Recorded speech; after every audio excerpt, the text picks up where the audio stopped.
they can get them to help to rebuild the country. And ever since then, I never seen my father, so we can just presume that he was killed. Sorry. And my mother, who was with me, because she was at the hospital, she had cataract and was having an operation at the hospital, and she was chased out of the hospital with her eyes still bleeding because the wound was still open. And so she eventually became blind from that wound because there's no medicine, no cure, no treatment, nothing. So she went blind. So she was with me all the time. So I had to look after my mother as well as my two daughters. And just before the fall of Cambodia to the Khmer Rouge, my husband left to go to Paris. So he was in Paris while we were suffering, at home in Cambodia. At that time, while we were walking out, we would walk past or walk around courts, which have been decomposed with the very hot sun. It was an aimless, horrible time for us. Did you understand what was happening? At that time, we didn't know what was happening because when they chased us out of our house, they said only for 2 or 3 days, just to give them time to get rid of the American imperialist soldier. But when time goes on, 1 day, 2 days, 3 days, a week, a month, many weeks going on, nobody tell us. The only thing that we know how to do is just have to move forward with the gun behind us.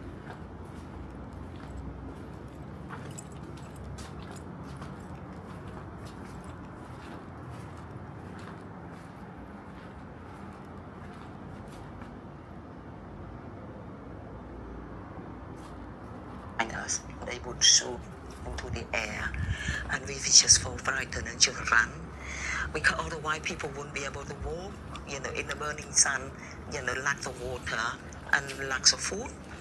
So when we asked them, they just said, it's not for you to know, just do what you are told to do.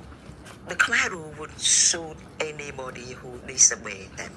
Over time, we learned to respect them. Eventually, after about a month, everybody were allowed to stop wherever they are. And luckily, we stopped at a place which was the birthplace of my mother. So we were happy that they stopped us there. However, our hope and our joy stopped there. And when the Khmer Rouge came and asked us to go and work, so I changed our clothes. We were, all of us, were given black clothes, all black, like a pajama, like loose trousers and long sleeve like that, and go and work in the field.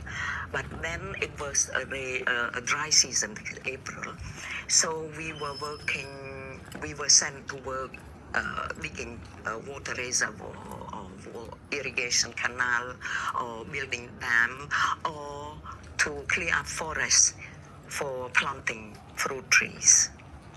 And what were the conditions like? You can imagine how hard it would be because we were not allowed to wear shoes. They told us that wearing shoe is not a good citizen. Wearing shoe is imperialist. Welcome to the ancient city เมืองโบราณสมุทรปราการ province. Here is capitalism.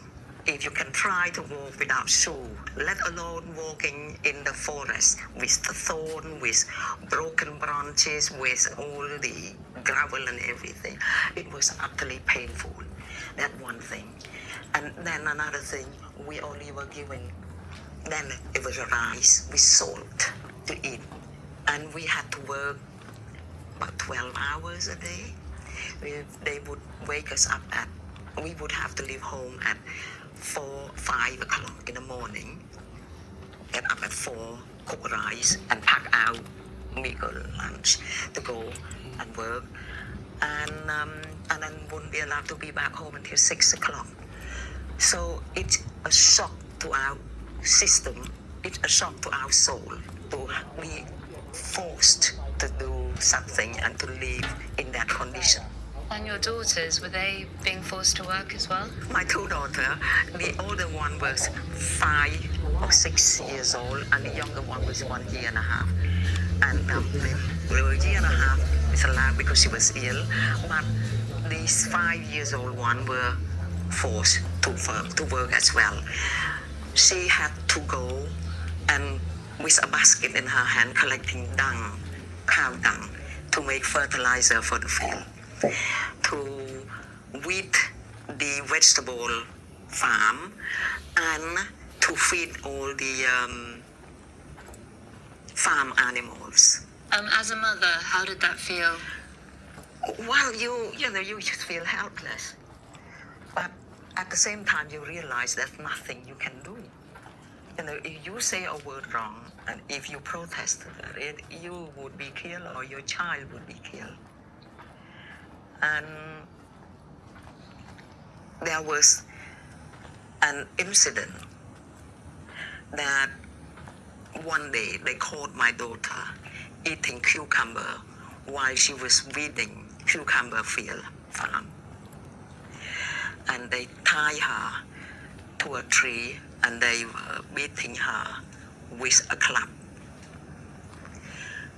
And I was there because they sent somebody for me. And you can imagine the excruciating pain of a mother that was standing there and was not capable to protect your own daughter. And hearing her screaming out, "Mommy, help me, Mommy, help me." You can do nothing to help.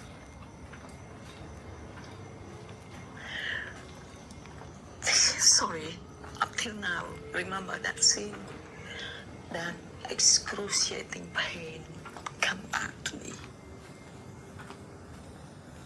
I'm sorry, Va, I can't imagine how difficult that must have been. Do you need a minute? It's okay. You okay? It's okay, that's right.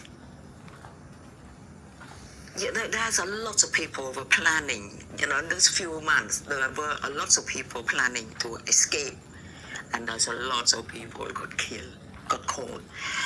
Because there is no way you can escape.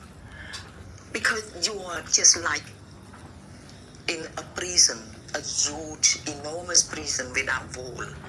They control you everything. If you don't go to work, they either stop giving you rice to eat or kill you. And there's no law. Law is their word. If they say that you are against what they call Angka. Angka means their authority body.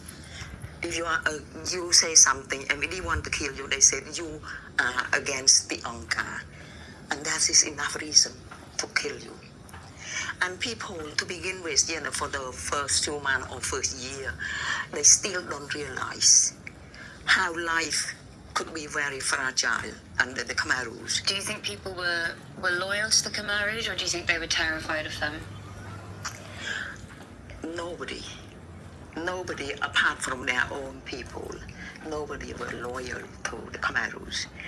They agree with them, they praise them. I do it myself, just to survive. You wouldn't dare to say a word wrong. If you say a word wrong, and not just to other people around you, even if you go to sleep, their spy would be hiding under your bed. What tactics of intimidation did the guards use? If somebody said something wrong or disobeyed them, they would get that person tied up, blindfolded, and parade the person around the village, just as an act of warning us or intimidating us or get us to respect their order. As I mentioned before, we had to work 12 hours a day, and yet as exhausted as we were forced to go and attend their communist indoctrination sessions, which last, sometimes till 10 o'clock, and we had to get up again at 3 o'clock to go to the field. Another thing is, they would say to you, they have a slogan, which they repeat it all the time. Their slogan is worse. We gain nothing from keeping you, and we lose nothing from killing you. That is their slogan, and that was what they were doing. After the slave labor, the starvation, would come the terror. They would kill anybody, as I mentioned before, who doesn't contribute, such as babies, elderly people, sick people, or people who still cannot accept their way of their regime, such as, intellectual people, educated people, or people whom they consider the enemy before, like soldier or police. And for us normal people who didn't belong to those groups, only if you have a white mark from wearing a wristwatch, they thought you were rich before. You could get killed from that. Or from just wearing reading glasses. You are intellectual, that is why you wear glasses. And babies. What did baby do wrong? Baby stopped, their mother from going to work. So baby got killed. They would hold the baby by the leg, by the foot, and then smash them against the tree. And they kill hundreds of babies each day, just to free the mother to go to work. To me, being a city person and being a teacher and from a family, kind of middle class family, I would be the first target if they find out about who I am. So every day I watch my back all the time in every step of the way, not to say anything, and then try to learn the countryside people accent and try to behave in a peasant way in order to survive. One day I went out and bought rice with the gold that I had with me, and then the lady under her house I stayed reported to the chief of the village, and they called me there. And ไม่กัดใช่ไหมครับไม่กัดใช่ไหมเนี่ยโอเคครับ มันอย่างนั้นแหละมันไม่คุ้นหน้ามันก็จะมอง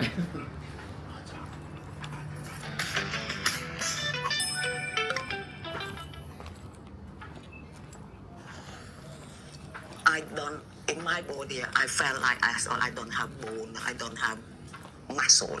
I was just collapse on the ground. Just know that I'm going to be killed.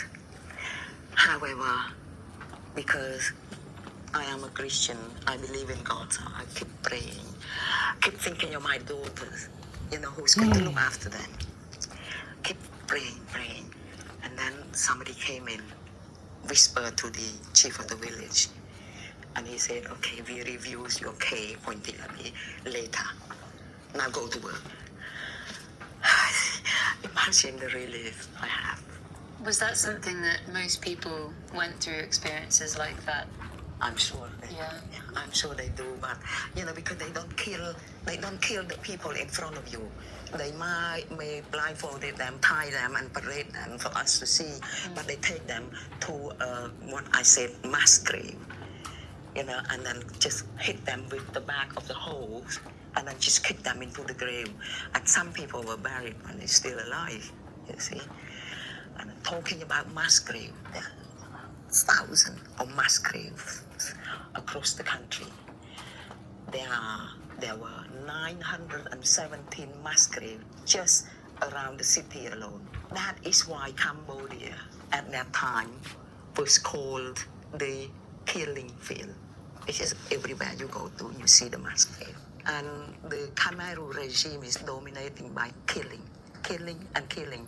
That is the only way that they can control us, killing and let us starve. How long in total were you living in this village? We were living in this village for quite a long time, for a year and a half out of the 4 years of the Khmer Rouge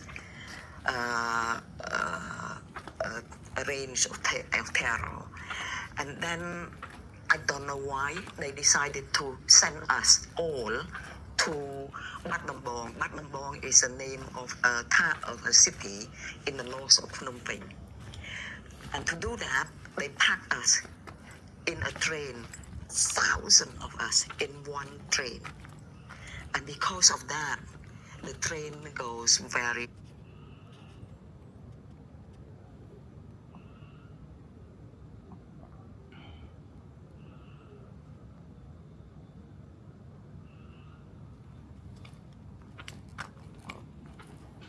slowly. It took the train 3 days to travel 250 kilometers. 3 days. And we were packed in each carriage like a sardine, and not a lying down sardine, it's a standing up sardine. You can imagine sleep standing. And they stop twice a day for us to get out of the train and looking for firewood to cook rice. And we come back up on the train one night.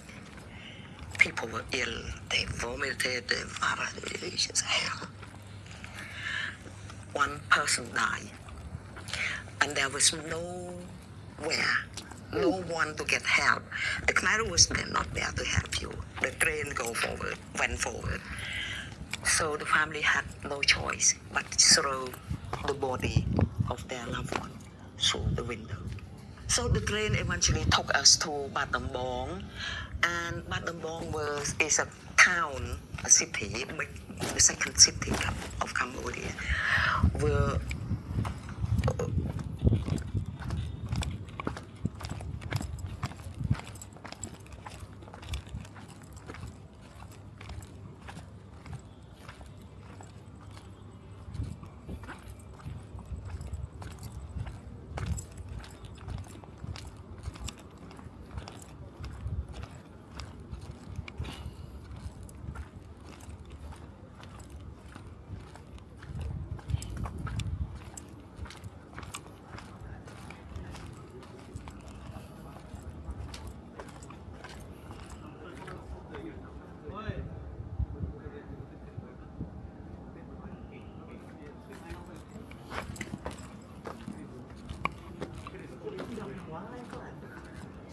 richer, and so we were given for the first time a rice to eat. Rice, not rice porridge to eat. By then, the Khmer Rouge their regime seemed to settle down, and so they kind of accepted boys and girls to have group wedding, arranged group wedding. They just put you together, this boy with this girl, you see, and then, sort of give some food for us as a villager to eat.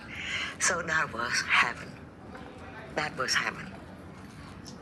However, because they do that, they set up, they have another law that if you are boy and girl, if you committed fornication, is that the word? Yeah, fornication, you will be killed, because the Khmer, that's not the Khmer.